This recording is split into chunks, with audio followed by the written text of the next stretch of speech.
दोस्तों, यह कहानी एक गरीब लड़के की सच्ची प्रेम कहानी है। रात के 11 बज रहे थे। दिनेश मोबाइल को स्विच ऑफ करने ही वाला था कि मोबाइल बज उठा। वह प्रतिदिन सोने से पहले मोबाइल ऑफ कर देता था। उसके आइडिया वाले सिम का रिचार्ज खत्म होने को था, इसलिए उसने यह सोचकर मैसेज खोला कि शायद कोई नया ऑफर आया हो, क्योंकि जब से जियो मार्केट में आया है तब से सिम कंपनियों में सस्ते ऑफर देने की होड़ सी लग गई है।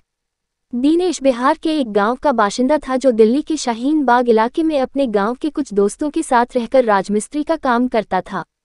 दिहाड़ी कोई बहुत ज़्यादा नहीं थी, इसलिए वह अपने खुद के खर्च को कम से कम रखने कोशिश करता ताकि घरवालों को ज़्यादा से ज़्यादा पैसे भेज सके।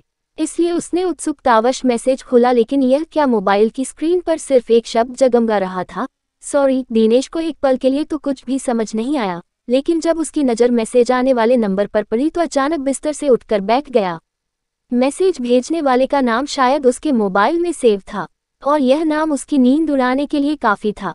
सब कुछ तो भूल गया था, लेकिन इस नंबर को डिलीट करना कैसे भूल गया मैं। उसने खुद को कोसा। वह दोबारा सोने के इरादे से बिस्तर पर लेट गया, लेकिन नींद उसकी आंखों से कोसों दूर था।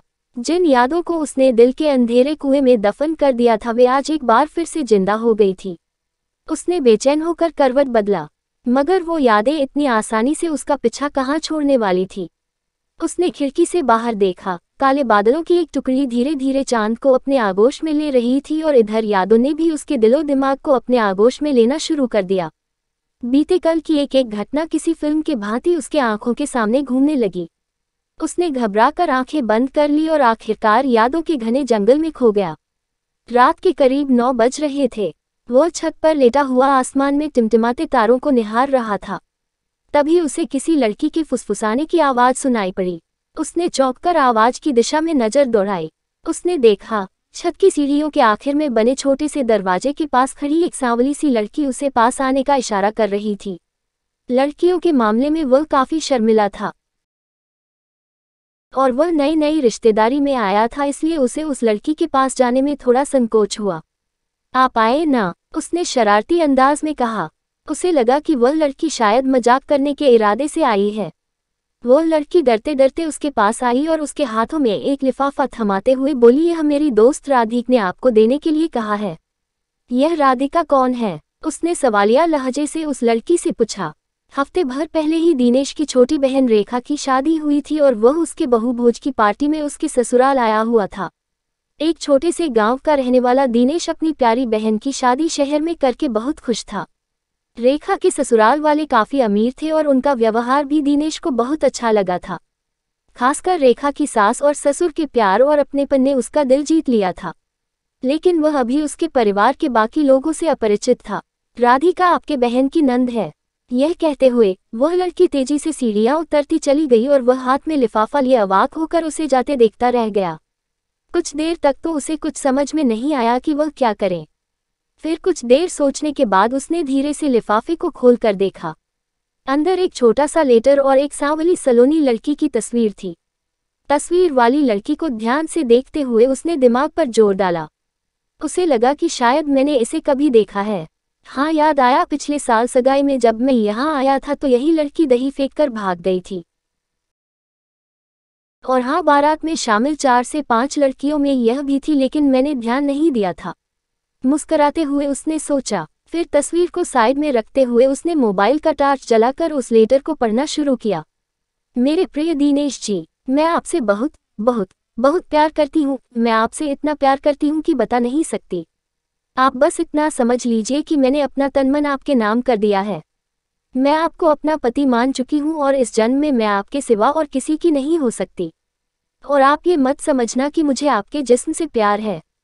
मैं आपको पिछले 1 साल से प्यार करती हूँ, बिना देखे, बिना जाने, केवल आपके नाम से। जानते हैं कैसे? 1 साल पहले जब हमारे घर के लोग आपकी बहन को देखकर आए थे, तभी से हमारे घर के सभी लोग आपकी ही तारीफ करते थे। सब कहते थे कि लड़की का भाई बहुत सुंदर है, बहुत अच्छा है। मेरी नानी तो कहती है कि उसी लड़के से राधिका की शादी होगी। उनकी बात सुनकर मैं सोचती थी कि कैसा लड़का है कि सभी लोग हमेशा उसकी ही तारीफ करते हैं। इस तरह धीरे धीरे मुझे आपसे प्यार हो गया। पिछले 1 साल से मैंने हर पल इंतजार किया है कि कब ये शादी होगी और कब आपको देखूंगी।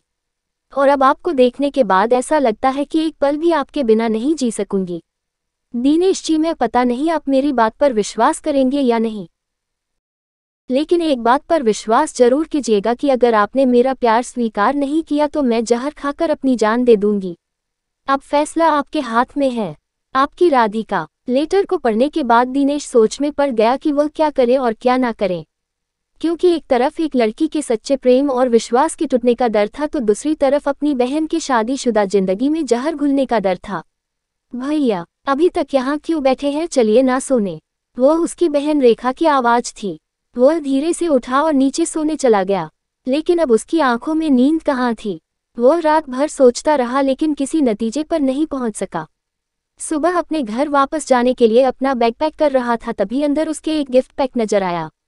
उसने बैग के अंदर ही उसे खोला तो उसमें प्रेमी युगल वाला गिफ्ट और एक छोटा सा कागज था जिस पर लिखा था, मैं पुराने घर पर हूँ, मुझसे मिलकर जाएगा। रेखा के ससुराल वालों का घर 2 जगह था।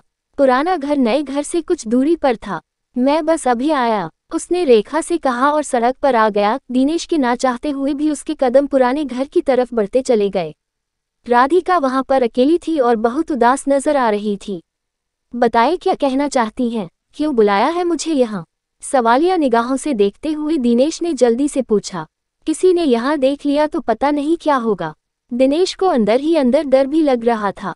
उसकी मासूमियत भरी नजरें जो उसकी पैर के नाखूनों के साथ मिलकर जमीन कुरेद रही थी, एक पल को उठी तो एक साथ कई मोती उसकी आंखों से टूटकर बिखर गए। अचानक उसके सब्र का बांध टूट गया।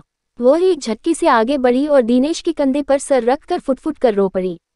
राधिका के आंखों से आंसुओं की धारा फूट पड़ी। उसके आंखों से बहते आंसू उसकी सच्ची मोहब्बत की गवाही दे रहे थे। वो हैरान परेशान उसे देखता रह गया। फिर उसने किसी तरह उसे चुप कराया और जाने की इजाजत मांगी। फिर कब आइएगा? वो उसकी कलाई को कसकर पकड़े हुए थी। बस जल्द ही आऊंगा, दिनेश ने उसके दुपट्टे से उसके आंसू पोंछते हुए कहा। घर पहुंचकर फोन कीजिएगा, राधिका ने उसका हाथ छोड़ते हुए कहा। ठीक है, यह कहकर वह तेजी से बाहर निकल गया, लेकिन वहां से निकलने के बाद उसे ऐसा लगा जैसे वह अपनी सबसे कीमती चीज उसके पास छोड़ आया हो, क्योंकि यह सच था कि उसने कभी उसे चाहा नहीं था, लेकिन उस पागल लड़की की मासूम मोहब्बत ने उसके दिल के बंजर जमीन पर चाहत के बीज बो दिए थे। लेकिन कुछ बातें थी जो अभी तक दिनेश को बेचैन कर रही थी। क्रमशः क्या दिनेश ने राधिका का प्यार कबूल किया? राधिका को दिनेश ने क्या जवाब लिखा? इस प्रेम कहानी का अंजाम क्या हुआ? जानने के लिए इस लव स्टोरी कहानी का दूसरा भाग पढ़िए। Thank you for watching this video.